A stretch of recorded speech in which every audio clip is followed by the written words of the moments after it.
naye na perfume kijo yambadde mukyala wange yagimanyi. My job is to give her the money. Wange yamanyi perfumes. Of course. Why should you know what you're going?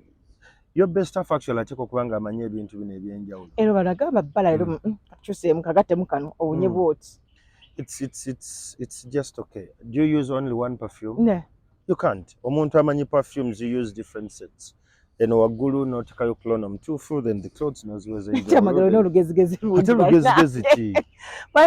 It's you knowing what is good for you. Right, but obuzibu bwe mulina temwagala bagamba nti you qualify to have the luxury because you work so hard. Now me, I work so hard, so I qualify for any luxury that is given to me. Naye osinga abala bakola ennyo abantu bangi abakola ennyo naye ma bakopi. Waliwo abantu abakola nga alina sente naye ng'afaanana ng'eyatandise okukola right ngoze n'omutuma bakopi omugambye teragunde nagamba ompa mmeka no. It's totally nonsense. N'omusanga n'ekintu kati nga jacket eyo gy'olina omuntu n'agikuwamu ssente. Ani? Omuntu n'ajja. Nedda baaba. Nagala Kyamagero jacket ginguze. Tekijja kusobola nsiri musuubuzi. Right. Oli nga yeetunda. Akole ekyo. Ffe abeetegeera edda. Life actually gives us a different feel. But good to see you again. Good you look younger. Thank Welcome. Greetings from my beautiful wife, Linda. Agamba Linda. Taina tabu. Namugambye. Amuyigiza sima ka facial kande kati kiyade. Yeah. Ka facial. We actually do facials every once a quarter. Me and my wife. But akola quite a deep. Agenda manyi massage. Amaluna ajita spa day. Yes, spa. Yeah. But it's a good one, and we go in one spot that is posh because I trust their fingers, their products, and so mwingira mukaseni kamu mwenawa mu oba separate rooms. Yeah, beera na spa days. I cannot waste the whole day mu salon. That's not wasting. Nina ebyogo nze ndi musajja. No, you need to it. To me it is wasting. To her it is, I need a lazy day. So for her she enjoys that. Me, I'm just there for 1 hour and I move. So when I go to salon, mala yechinene nyo 1.5 hours. Nno bannange omanyi twetaaga abantu omuzibanyi waliwo embeera nekutunya nakatabani kange akato bana akasajja kali kalina olugezigezi talina lugezigezi amanyi his worth. People who don't know their worth, they can never demand what is meant for them. They rather fit in than not fitting in, standing on their values. Now me, I know my values. Deal with it. Simanyi sibegenda kubeera nabasa sena tufuna abasajja ng'abalala we bati mu Uganda amibwanika talina tabu talina wadde tabu okujjaho gavumenti egimutaddeko naye talina tabu okwagala n'okulabirira abaana it's very crucial. Ate n'oyogedde ku baana ennaku zino abasajja baatabuse bakyala kulabira abaana nga tannakola DNA. I think emboozi eyo erimu njiraba mu layers ziringa 4 oba 3. One, the DNA vibe jemulimu. It is a reaction to the rise of the feminist movement. Otandise. Nga nkiraba mu ngeri ndala. Nti tuzze tugamba nnyo women this, women that, women this. Ate abasajja, media designed it that abasajja, we are perpetrators of violence, we are perpetrators of bad things entirely. So omusajja n'abeerawo n'agamba bandikoze kiba, and finally DNA nejja afunye ekyo. So men, we are using the DNA test as a go after the feminist conversation. Yes. Kati n'abaana be muli n'abaana si bange tukebere abaana abo.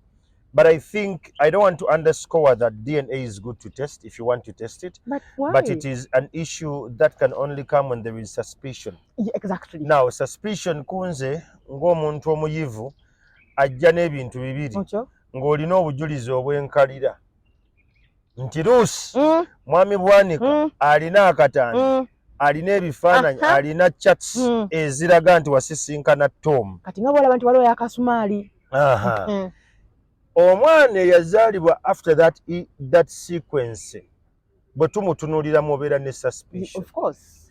But the broader perspective kyenjagala tutunuulire abantu kye baganye okute. You see, we run with very simple vibe. Mugiyita vibe. Yes.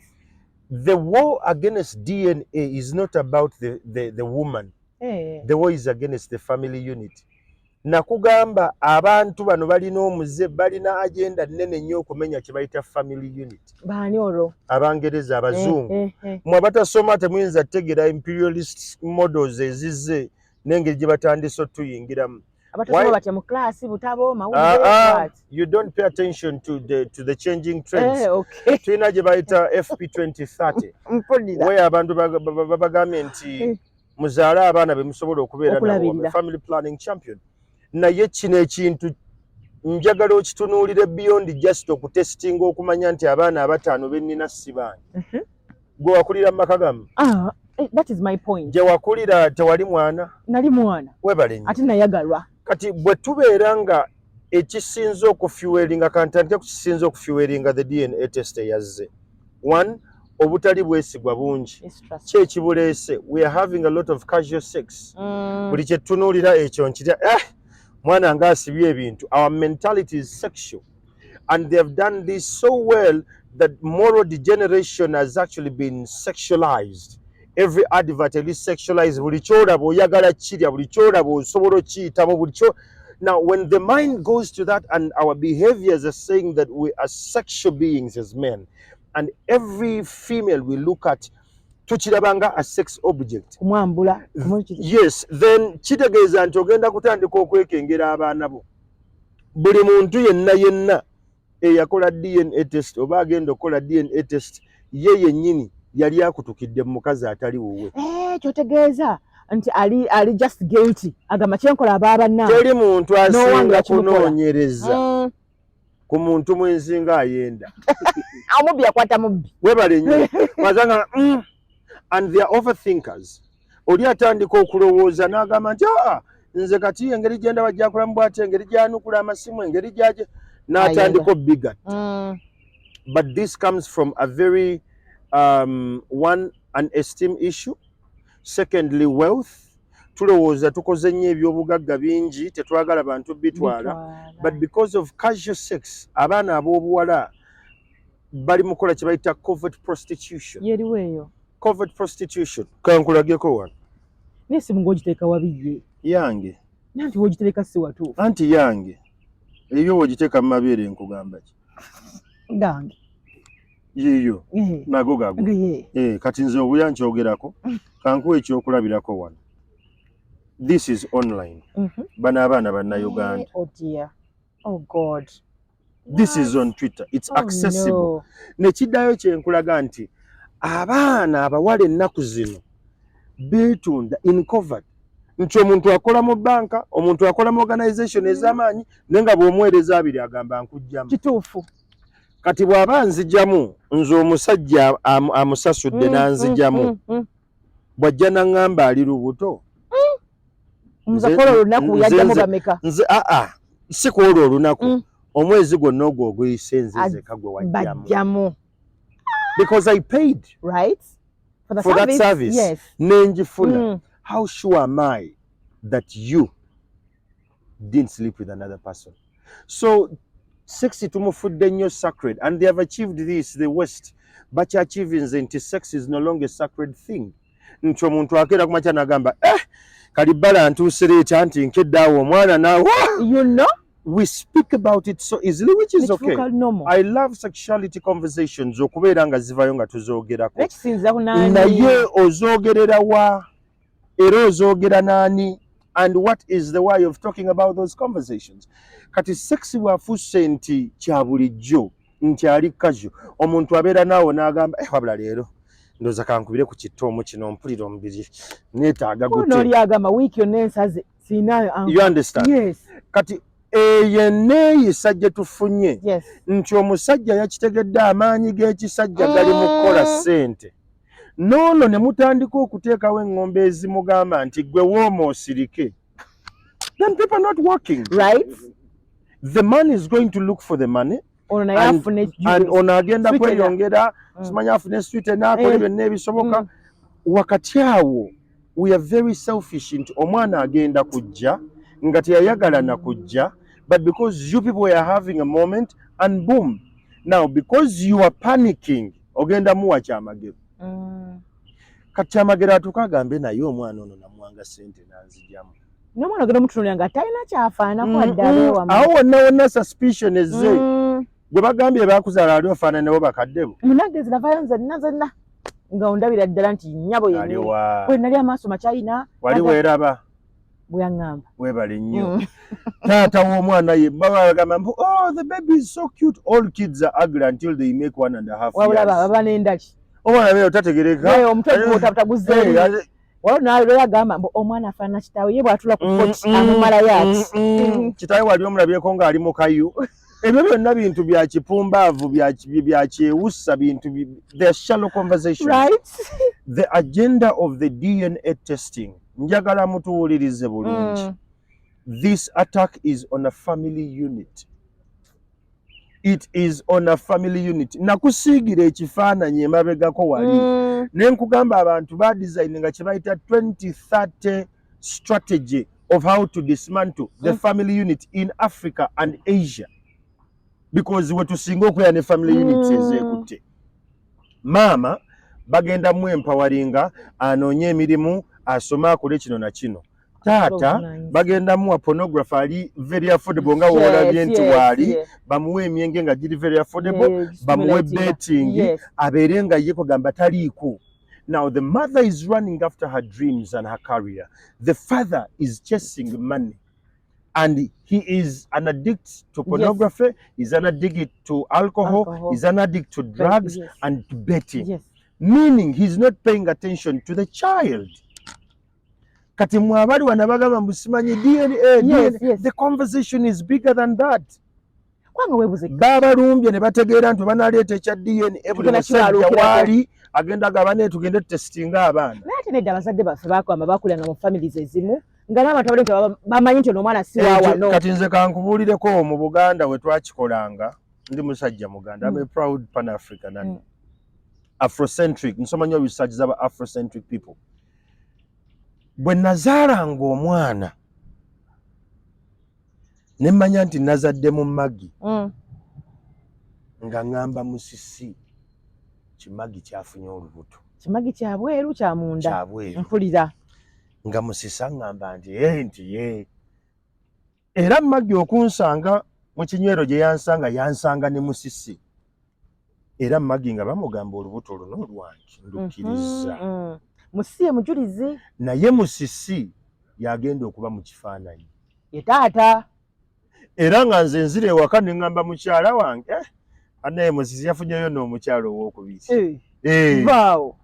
mpreparinga mukyala wange nti musisi alinayo ekikyalo ekipya mpulira era nga yetubeera ku mikolo gye mugamba oyo nno omulabyo ze n'atubuuzaako nti wa musisi oli gwe naggambako naye nga mujja weebale nnyo amakulu mu kyo butatabula maka era Meega bwe yazaala omwana ono nga omwana ono tumulabirira gy'abeera ewaabwe naye nga holiday bwetuuka nga ngamba musisi mpaayo abalenzi bo babiri n'onajje bawummulire wange mwana amanyira ewaka amanyira baganda be ne baganda be abamanyi asa namutuma erinnya ery'eddiini eriryo kyengezaako okulaga nti we were structured nti ebintu bino byalinga mu ffe naye nga tetwagala bimanya. Abantu bano bamanya the purpose and the issue of a safe home amaka. Otegedde mpulira omwana n'akula bw'atuuka ku nsonga enkulu era fees waziwanga musisi musisi n'asasula fees naye nga taata asinga okunoonya lwaki nsoma bubi ye taata Andrew atakuzaala naye nga yakuzaala ddala tujja kutaako ne watata Andrew akukanga buvulemuko atokyawulira kanjogere nankwandu ankwandu ye buli bwajjaga ne lwaki towulira nga byonna babikoze otandika owulira nti taata Andrew yakutegeera okusinga taata musisi soba kuteeka mu gapa entuufu. Preparation of the mind of both the child and the family was very crucial. Bw'atuuka n'agamba nti atuusizza okuwasa. This is 25 and above years. Awe baamutuuza ng'omusajja. Ne bayita nko musisi, ne bayita ne bakojja abalala ababiri, naye ne bamuyita. Mu kisenge ne bagamba jangu tubeeko ensonga zetu. Oluba ne batuula mu kakompawundi awo ng'abasajja. Mugambe ekitwisizza wano twagala okubaako kye tugamba oli musajja okuze, ensi ogitegeera. Sajja kudde. Twagala tukubuulira ekintu kino muzeeyi w'omunafu naffe tutandise okukaddiwa n'ekyamazima ono ekitaawo. nozikuwamu ne zaaka ekyo bakikugamba gwe bakugamba si mupya gy'oli abadde mu bulamu bwo n'okumweyabiza omweyabiza action ne waliwo obuzibu gw'okoonako webale nnyo kati bakugamba oleme kuzaala abaana bateeka mu kika kiri webale nnyo era bwe baamalanga eyo meeting w'eggwanga okitegedde taata ng'akuba olukiiko jjukira ali myaka kati 6 onoonoba maama nga namanyi gakuwedde mukamwa webale nnyo muyite abaana bange bonna nabe ngendo bbanja nowamusinga jja omusajja yenna bw'asukka emyaka 6 ayogeza authority he has nothing to lose obulamu abwo baddemu byonna abikoze mwenna abaweeredde naawe akwadde amakaago ekijja kijje jangu ono munnamu era njaga omubanjulira mwana wange ddala kati ne musimawulire mukuze naye muzenye naye kyakyusizza profile nti is our blood ate gwe okimanyi nti ayinza n'okuba nga ali so tight n'okusinga bano boolina kyengezaako okulaga ekyo enteekateeka eyo yali amangasi the Baganda. I don't know about how other cultures go about it, but that I saw and I know. Omulembe gwe tulimu mulina akajanja nti mwe abakyala mukozesa ebigambo ebyogi ku basajja nti onzungirako n'abaana nno b'oliko oyinza lwoli kitegeera nti siba bwojja kuntegeera kati gw'okyogeza busungu rage naye teri musajja gw'ogamba bigambo ng'oli munyiivu n'abireka abasajja tudda nnyo ne tuddamu ne tufumiitiriza buli kigambo kye wayogedde ng'onyiizi because we believe mu busungu amazima googerwa n'obutamiivu kati ono nga omukyala yaŋŋamba baana bano bayinza obutaba bangi kuba yakasuka nsigo otandise okukula ogenda otunuulira letishi ono nga akabaliga kangi naye tolina mbaliga ate nga tajja nnyo ng'abaana abalala balina engeri bakwangula naye nga letishi ono tajja nnyo.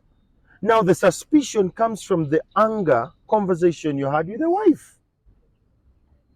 Kitegeeza ki tuyiga okwebudaabuda nga tuli mu busungu obutakozesa bigambo bigenda tuleetera kwekengera.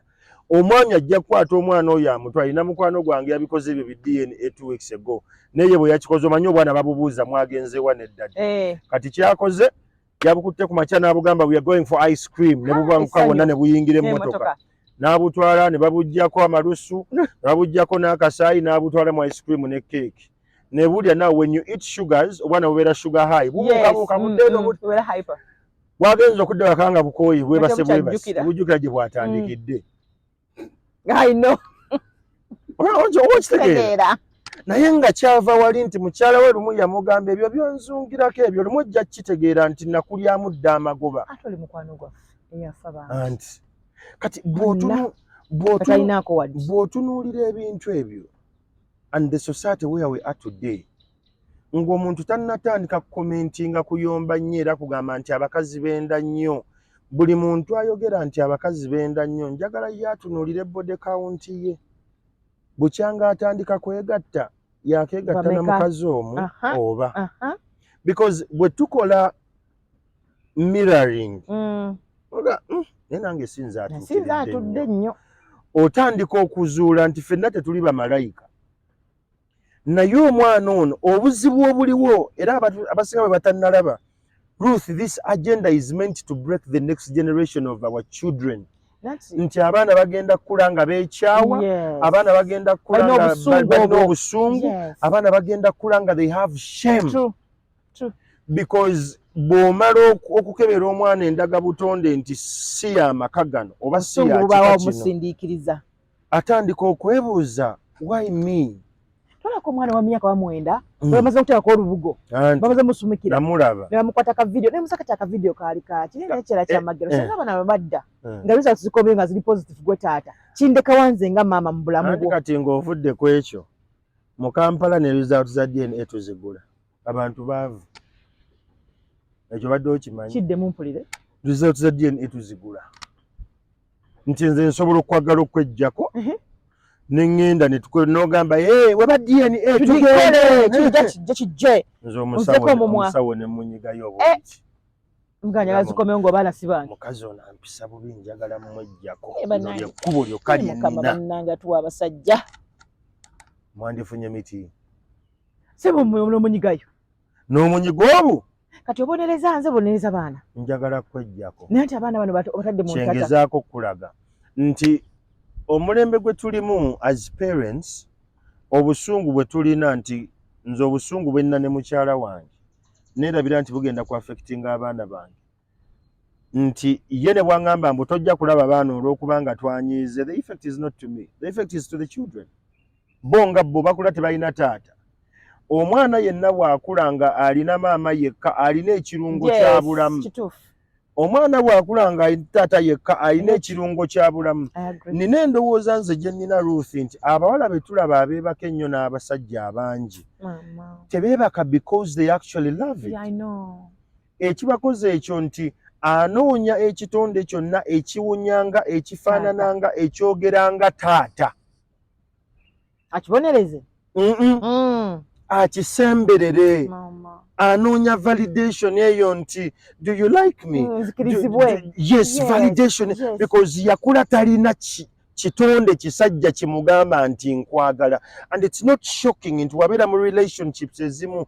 bwagituukamu n'agamba ate bino si nabadde nsuubira ate n'atandika okunoonya okuwanga wanka okwo it starts from here so gwe bw'obanga oli muzadde ng'oli eyo and you think this DNA egenda kuyamba abasinga ogitinkisa nti ye tugende tukebeze they are hurting individuals bo nga bo kwegamba we baakulira baatandika okwebuusabuusa baddala ebabazaalira ekyo kimu kyakubiri baakyonyezibwa nga baana they have childhood traumas but above all they have trust issues nti gwe yasooka okwagala yamwendako nnyo eyaddako n'amugga ssente owookusatu ono ngenda kukebera abaana lwaki yangumiddeko nanzaye n'okunzaalira ekirala tulina peer pressure ng'abasajja gye tubeera eyo mu biboozi abaana wawulidde byagudde ku gundi kusamuna nti ate ayinamu abaana aba bonna nti abadde alina abaana 17 abaana bonna poteya. Now, the reason why men are reacting, it is the investment of school fees. Yes. Na ye ekigazi okusinga ku school fees are the memories. Zomuna n'omwana ono. Awe ndaba abantu ku mitimbagano nga boogera ebintu bino era ng'endowooza ogiraba ya kiwuggwe eri. Memories so zijjawo so zeezinga. Omwana ono gwe ne bw'onoomugamba ave wano ewaka. Okijjukira nga kiyiga okutambula okijjukira nga kibuuka kiddeeno okijjukira we kyajja omuliro okijjukira so are you going to exchange life byonna bye tubeeramu mu bulamu their memories life is memories are you going to exchange memories for anger you can't bino byebibuzo bye tulina okwebuuza kyakubiri omulembe gwe tulimu nagambye nti omukyala akola bamugambye akole agobe nnyo ssente alimu empowerment which is a good thing taata bamuwadde pornography bamuwadde alcohol ne drugs ne bamuwadde betting n'avaako omwana ne mumuwa gadget kati ne batandika oyiisa omwo ebiboozi byabwe biri bye baagala biyite omwo omwana abikwata kati gwe nga tonnatandika kuyaayaana genda mukkebera mu DNA waliwo ebintu biri ebigenda okubeerawo amaka gagenda kusasika gawedde homes are going to break. Naye nagamba emabegako nga twogera nti mu relationship mubaamu abantu ba bika bibiri mu bufumbo. We have what we call a settler. Settler ye muntu agamba nze yenna ajja. Genda kati obudde bumpiseeko. Ajje. Ne tubeera ne gwe bayita richer. Nti nze nga Kyamagero njagala omukyala nga alina 70% of this. Kati bwe mufuna nga ali mu 65. I will compromise. Tali wala nnyo. Ontegedde. Settler engeri gye yeeyisaamu ya njawulo ku richer. Yes. Mu ekyo tulina kye bayita deal breakers. Nti kintu ki bba wange kyalikola ne ngamba twawukane. Kutta muntu. Webale nnyo. Ono mwana mufu. Kyakubiri bw'ogenda ne batesitinga n'otegeera mbu ddala si gwe omuzaala. Kijjawo nti mukyala we yeebaka ebweru. I just want you to think with me. This might be a little bit disturbing and all. Nenjaga tusooke tubirowooze mu bwe bityo. Because nze ngenda kuwanguwa mangu ngambe tugende tutesitinge. naye ng'ovudde ne ku ekyo obulango bwe twatandise okukola obw'ekintu kino bungi.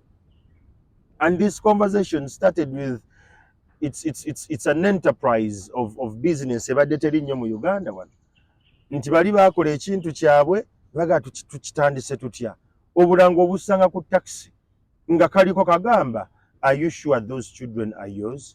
Otudde n'omwana wo ow'emyaka 12 n'akisoma n'akutunuuli ne mwetunuuli bamwe mukisomye omulundi gumu, ontegeera? Yes. Tubitadde ku taxi, tubitadde ku reflectors, tubirwaninze mu mawulire, biri ku social media. Gwe okukisoma okitegeera, but do you know the effect it causes to the child? Wango omwana agenda kisoma abuuze taata we, daddy, am I your child? Do we have to do a DNA? Kati oli yalanga business afune bangi abagenda okukebeza, naye nagambye olutalo luli ku family unit. The enemy is attacking the family unit, nti ekibadde kigenda obbagatta be baana kati tugenda bakyankalanya through children, nti otandika okutunira sobogoye engeri gy'alyamu alyamu nnyo. Omwana ayinza okwasina abaana bange tebaswankula module appetite eri waggulu, naye nga bonna baana ffe mu Buganda tugamba abaana bonna babeera baano baba mukyala kyo baba mukyala ki basigala baana. So okukebeza, it is something good. Nenjagala omuntu akikole nga you have empirical evidence of suspicion, nti olina messages ze wagwako ne audio ze wagwako n'obutambi bwe walaba omuntu ono mu season bwe yagambira nti ali lubuto, gambe ne bannange ekintu kino. Kubanga abasajja, nze kitange yaŋŋamba engeri yokka gy'osobola okusasula omukazi mu ddaami. Kibale ngenda okugamba kubanga kati kale wano walabayo ku butambi obwo nti kale alina byakola ebitali birungi, naye walina osawo n'omuzza wamuteekwa mwakyogerako n'omuzza naye n'azaalayo n'abalala. Kale wabanga ono si wuwo, kitwale nga akola charity. Nedda nnyabo, kitwale nga ne bwetaba charity bwe wamuleka n'agenda ye muti gulyawo ntalina bamulaba. Ye bwe yagenda n'akulekawo nga bwe yakuleka bwe yakusanga. You know, until we start to have honest and comfortable conversation. N'abakazi wakiri noffe kankule Kyamagero kera ku makya n'oŋŋamba nti nazadde ebweru nesooka nenkyankalamukawo wiiki naye nentereera wiiki mwaka naye gwe Kyamagero n'owula buwulizi nti waliwo ampadde ka message. Now this is where it comes from. Ebiseera ebisinga nagambye omuntu abeera ng'alina trust issues ne child traumas. Ensonga lwaki saagala ozaale bali oba ozaale wa musajja mulala yenna, gwe oli mukyala wange. Mu Africa tulina endowooza nti abaana basuulibwa ennyo. Bagamba omusaayi ogwebolereze tegubula.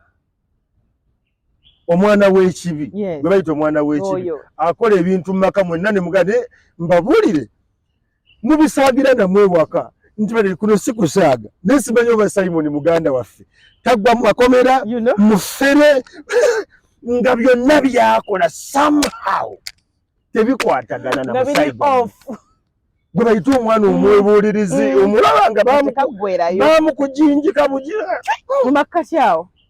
Kati ffe abasajja abakujjukujju omanya mangu naye nogaa kino sigenda kibeerako. Nagambye omukyalo omusasulira mu ddaami. Bw'obeera omusajja, kitange kino yakiŋŋamba nti bw'obeera omusajja no reacting amangu ku mukyala kyakulaze, you lose. Engeri yokka ey'okulumya omukazi kumwonoonera budde. Butya oteka mu ddaami nga tolina w'omutadde anti naye ebbanga lino wakimpayo ku buntuntu obuzibu butonotono kali ali wano nsigala ku nnumu mere weeriye Ruth weetaaga oggula engoye zo sente zo kati nkuzaaliddeyo kuba bali siganye anti kati awona okunaokunteeramu si wange omuyeka abaana bataano mumanyi naye si wange. Era bwe ntuuka okuwandiika eddaame ŋŋamba abantu wano bammanga be baana bange. Teri musajja akimanyi nti omwana omu oba babiri si babe nga family member we takimanyi. Ekituufu n'okuzaala ebbali babamanyi. Njogera ne mwannyina nze Jackie mugani nayo nno omwana naye oba ne mugamba abaana balinda bano abana owokusatu mutankana. My sister will know. Era bwe mpandiika eddaame ngamba bano be baana bange, ono si mwana wange kubanga namukolako n'endaga butonde n'ensigaza results bazit proper kubendaga butonde. Kitegeeza kubeera nti oli mmalirivu okufuna information akumenya n'omusitula abayika mangu envi namukwata ati n'omusanga yeewundaganya atuuka n'atunuulira mukyala we n'atunuulira abaana be aga mumpe kyayi si musiru amanyi nti essaawa zino omwana ono atali wange bwe ntunula mu banga ate ono y'alimu embavu. Omwana ono mwemaliddeko nnyo musomesezza nnyo siganye si wange, but how do I let her go and go to who? Kati oyo ye musajja alaba ewala. But would you think tinalibadde olubuto ngamba nti omwana si wuwo nenkugamba kati biri bibiri teri mukazi afuna lubuto. Omukazi abeera n'essaawa 72 okugyamu olubuto olwo, abeera n'emyezi 3 okulugyamu, waatuukira okugamba nti kanduzaale aba asazeewo aba yasalawo. Nina endowooza nti women don't cheat by sides. Omukazi bw'agamba nti ngenda kwenda aba yakirowoozaako nnyo n'akitegeka nnyo n'atunuulira ebisobola okuntunuulira n'atunuulira repercussions ezisobola okuvaamu n'asala layini. Kituufu naga kijja kijje sazeewo akola mu rehearsal kati yasala layini n'atakoma okwo n'afunirayo ettu kubanga oba omanyi nti ndi mu dangerous days n'asalawo n'okuluzaala.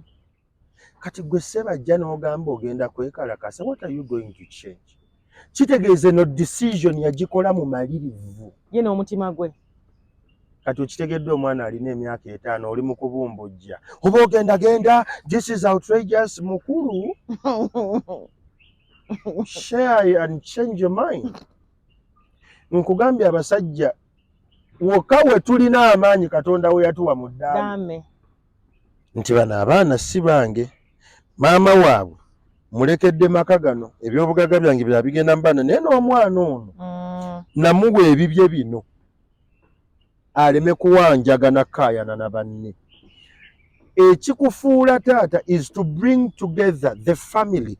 The job of a father is to unite family, not to ne bakyaliyo anti olira yensonga lwaki mwabugumye mwenna mwayingidde mu DNA because tulina bataata batamanyi lwaki bataata olina gwe babagamba nti bali lubuto otya how n'apaniking awo teyatendekebwa when to be a father.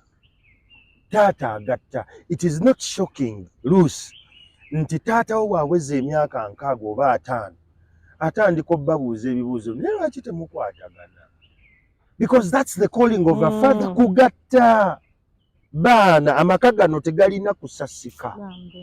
Now you oyayaanye kubanga social media egamba DNA yaliko bagenda kuwa results engule because omuntu ayagala kwejjako. Omukyala agenda kukaka ogende mu DNA nga yasasudde dde omusawo babikwatemu nga just ayagala kulumya bulumya. Are you ready for that pain? Are you ready for that mental sanity?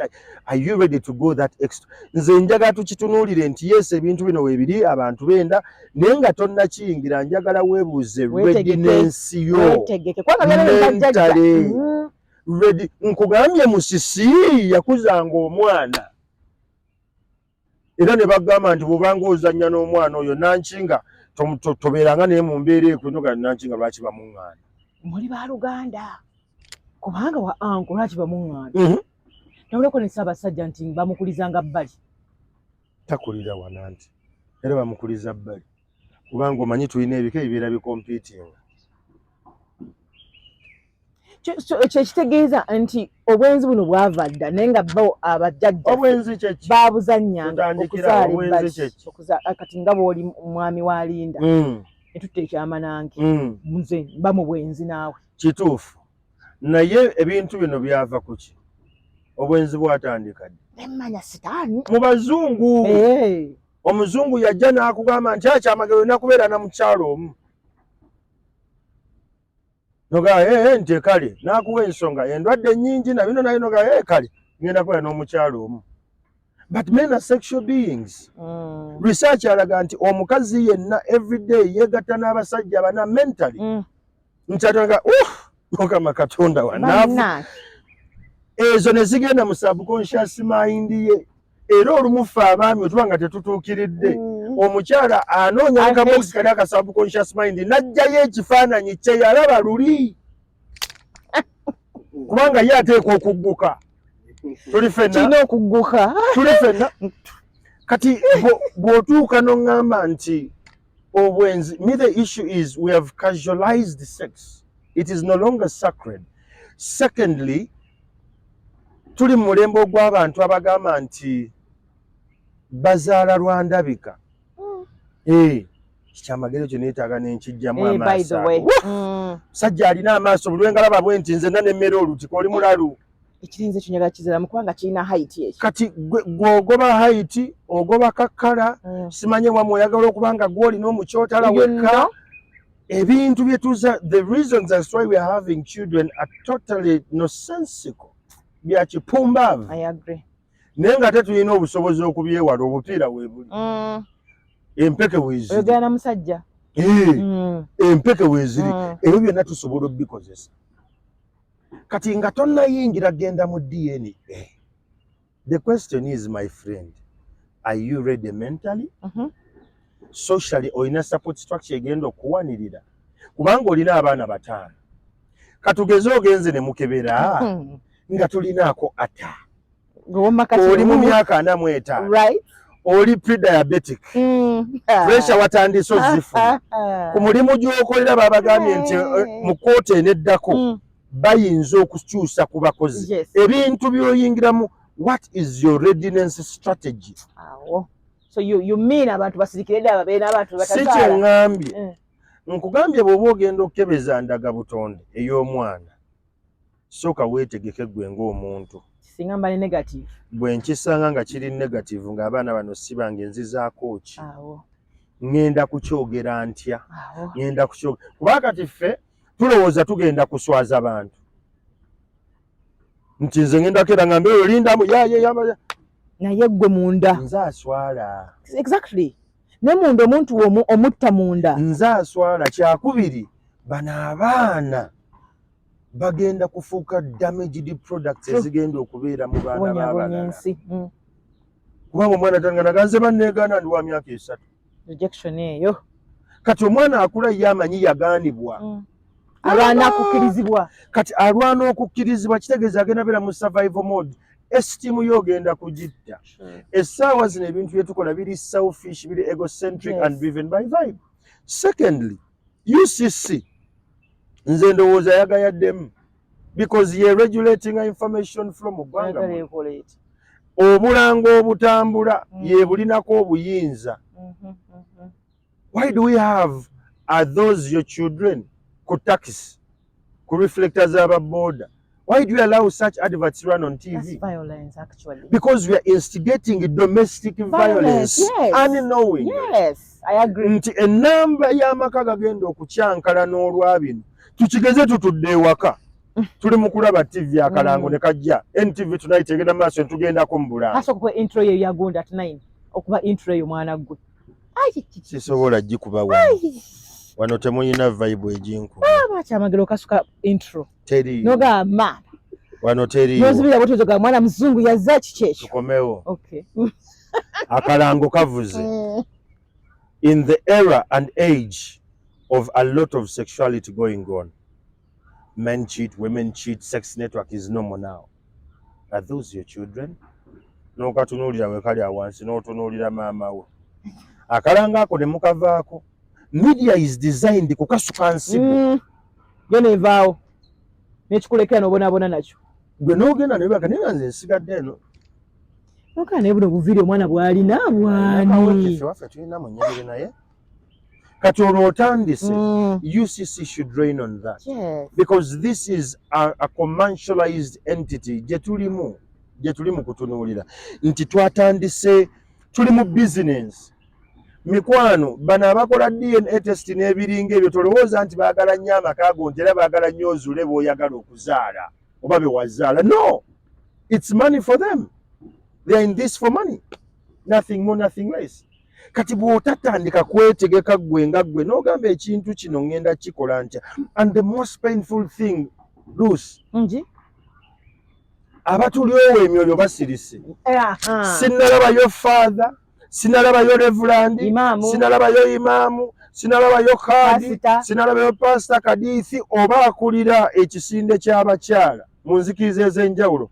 Avaayo n'agamba tutandike okwogera ku bintu bino. The attack is on the family unit. Bino byonna bye tulimu noise.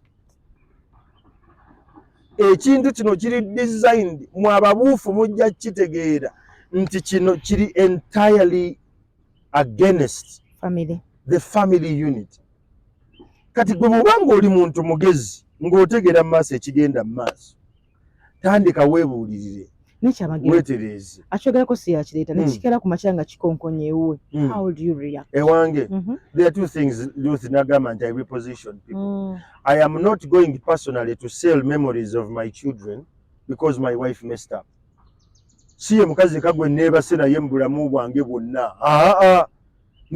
Nange waliyinza okuba waliyo omuntu ankuliza omwana gwe simanyi. Because omuntu akeera ku makya n'afuna olubuto lwo n'agenda e Bulaaya. Anagenda e Bulaaya. Ne mubeera eyo wayita emyaka aga. Essimu ekkubira togitegeera. Olaba koodi eringa ya Miraani tobitegeera. Hello? Yes, is this Mr. Kyamagero? Yes. Who are you? My name is so and so Kyamagero. Namugamba, what do you mean? Kyamagero from where? Nagamba, my mother told me. Emyaka ameka? Mwali mu vibe. Wakubamu kankuba ejja ne weeyongerayo. Saagala ffenna twogerenga kugamba abali so holy ffenna tujjamu empala olumu nga tetulina bantu baffe. Obanga mugenda kukola susu. Okitegedde? Kati gwe bw'obanga oli eyo nga gw'olowooza nti bano boogenda okukebera wano ewaka. Believe you me, maybe someone is raising your child without you knowing. Nenze kyemanyi ku musaayi gwo gudda. Tegubula. Omwana n'ejo atuuka n'agamba maama wange yaŋŋamba NTV wano waliwo omwami yali akolawo ne batrackinga ne bagamba that must have been Kyamagero. Era ne batrackinga ne bafuna contacts. Ogenda omutunuulira bw'oti ng'omwana yakulya mayimu. Nga kikufaanana. Si akapeera wabula mayimu. Nga kikufaanana. Kitama olugezigezi kitina kyegolodde. Neshigamba, so nice to meet you, Dad. So, why did you leave me? Allah. Kati ekibuuzo bakikubuuza why did you leave me oli myaka nkaaga. N'omutunuulira. Omugamba, maama wo y'ani? Olina ekifaananyi kye? Yegundi nti. When a kid comes 30 years later, you don't need to actually ask about the mother. Omutunuulira n'olabanu. This is one of my lost files. I know.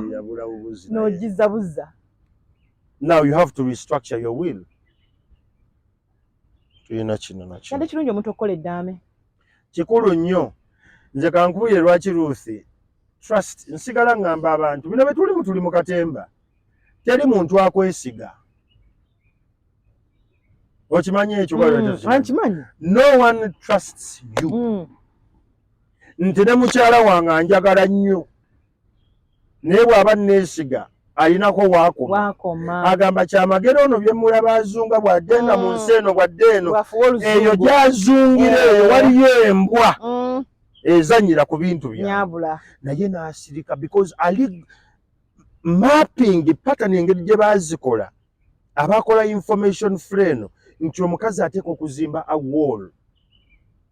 Era bwenfa linda ajja kaaba because of the memories I share. Naye ng'amaaso gamuli mu kkubo. Bw'amala okukaaba ebituufu neyetegeka yetereza bulungi nnyo n'akisa bulungi n'anywera kati kandabe ono bagambye nti wenyweze emba kizijja ogenda okulaba ati bannange kati abajjanga bakaaba ng'agwa nnyo ng'akaaba nnyo oyo y'ani waffe kati bagamba China just abadde mukwano gw'enteeka kati olwo akaba nga alina akana kamukutte kati wano ku kirenge akaaba nnyo nnyo nnyo bw'ayizirana olwo akamukutte ati kati ye asigala asirise n'agambawo alumbe ne tugenda mu church ne bagamba abaana b'omugenzi bajje basseeko ekimuli n'alinda ababe ne bagenda ne watabaayo balala ne tutuuka mu kuziika era ababe be bagenda akyalinda alinda ne wayita emyezi 6 batulinze tugenda mu kwabya olumbe tasome n'eddaame waawo watiisa akapressure kaba waggulu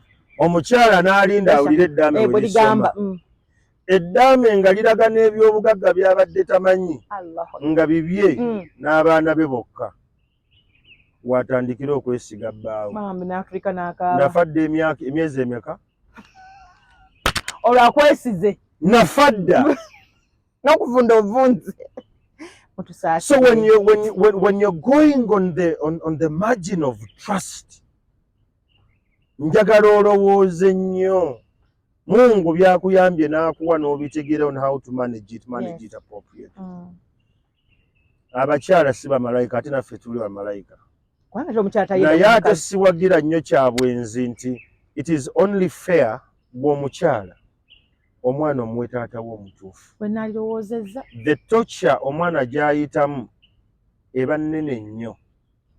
Omusajja asobola okumuvinga on n'agamba nja kufuna omuwala omulala nja kufuna omukyala omulala naye n'omusajja ono omukyala oli gwagenda okusanga omulala oba omuwadde gwe bayita narcissist atandika omulondoola oliwa oli naani okola ki kati obuza omusajja nga nnemerako nnyo ayagala kumonitaringa buli mwezi gwe gutuuka agamba nti eno wiiki ngenda kukubanga sitaliza nanti kakuwulire waliwo obeera nga let me say wegase n'abantu babiri omulundi gumu for example in a day nti emisana wano ku mulimu wafunyeeyo n'akawungezi ne bakugyamu naye n'agira kanofuna olubuto kati ekyo kyonna kigenda kubeesingira ku kintu kimu gwe ng'omukyala because of late bamanyi okola DNA testing omwana akyalina munda tekinologi onazze tuyinza omukozesa obubi oba obulungi kubanga maama bw'atandika okubeera ng'ali lubuto lwa myezi 6 naye ng'ali stress to the real father is